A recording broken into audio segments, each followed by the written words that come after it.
So this video is part of a series on how to start and run a food forest or pollinator garden installation business.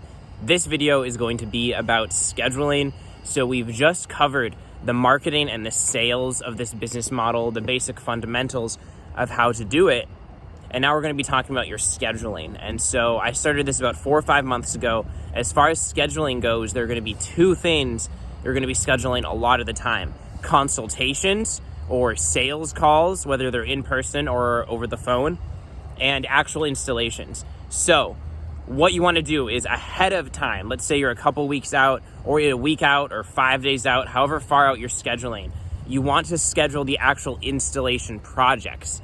And the ideal is that there's a general time frame, let's say 3 days, 2 days, with flexibility where you can go any time of day, you can leave, whatever it may be, to do that. And then as far as consultations go, you're going to be scheduling those, and you want to schedule those in as soon as possible. As soon as you have someone interested, you want to go schedule the consultation and meet with them.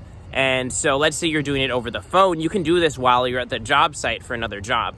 Let's say that there's someone who you want to go meet with in person, which is ideal. If you're really looking at their yard, it's so much better to do this in person. But let's say that's what you're doing. Then you want to look, okay, are there any other jobs in the area? And you just want to look practically when you have time and when you could minimize driving to make that happen. If they're flexible, that's great. However, if they're not flexible, if they have a time that works best for them, you want to do what you can to accommodate that. So in order to do what you can to accommodate that, you want to have that flexibility, like I said, with the other pre-scheduled jobs. Allow yourself a little bit of extra time. The last thing you want to do is have 2 jobs back to back and you didn't finish the first one in time. Over time, you're going to get a very clear sense of how long this takes. What I do is every time I have a project, I say, okay, it was this, and that. It took this many hours to get the materials, to install the garden. And now I have a spreadsheet where I have a rough idea that gets better with time of how long each kind of project is going to take. And from there, I can go schedule it.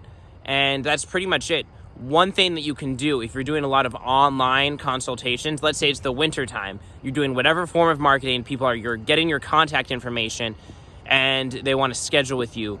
Instead of asking them and trying to communicate and set up a time, it's so much more effective to have a Calendly link. And this is something I haven't even done yet because the way I've been running this over the summer, you can see it's turning into winter now, is that I find a time that works good for them. I just call them and I have them look at their schedule. If it's someone whose contact information I got, call them, get them interested, set up a time right then and there.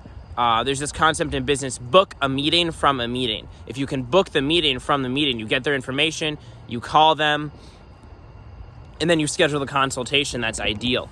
Getting on the phone with them might be a little hard. You might have to ask them, what time works for you? I'll call you then. But the thing is, with calling someone, you can be so flexible. So let's say it's the winter. I'm going to be doing marketing over the winter. I'm going to the plan is set up a Calendly or some kind of thing where people can go and schedule with me. So people go, they schedule with me, they look, these times are open. Because it's on my computer, I can be very flexible. As long as I know a day ahead of time, I can schedule my day around that. And I think that's worth doing if someone is interested, just to maximize the effectiveness. You don't want someone to have trouble finding a time. The easier it is for them to set a meeting, the more likely they are to go through with it. You'd think that if someone is interested in a food forest, they're going to do what it takes to find a time to meet with you. The reality is that you really have to make sure that this is going to work out. So scheduling jobs in-person consultations, over-the-phone consultations. Let's say you're scheduling over-the-phone consultations, but you have a job. Let's say you put up your Calendly, then you just want to do it over the phone and be able to take that from whichever job site. So that's pretty much it. It's just a practical, very practical. I don't know. It's not a in-depth video about anything else, but it's just as this relates to starting this kind of business, what do you need to know? So I'd say the key points are to have these different types of meetings and types of work days that you're going to be booking, and understand that you need to prioritize making it as easy for them as possible. And you can do that by having flexibility. And at the same time, you don't want to be doing this in a way that really hinders your ability to do what you need to do. Let's say you do have a day where you just need to go work. If it doesn't work for you, that's fine. If you can't go meet with someone else, that's fine. But you want to make it so that there's as many opportunities that it will work out and it's not a big hindrance to you. And then you weigh the odds there. But ultimately, I'd say you really want to do everything you can to get as many meetings booked as possible. Because I did this and I was constantly on top of it every day, I'm looking at the different leads I have. I'm reaching out to them. I'm setting up a time. I make a list. Even if I work all day, I go home, I check in with all that. Because I was on top of that, and I'll wrap up the video with this, just painting a picture, I was able to stay on top of my scheduling about 5 to 7 days ahead of time. So you don't need to go 2 weeks ahead of time, although that would be ideal. There were periods where I was like 10 days out.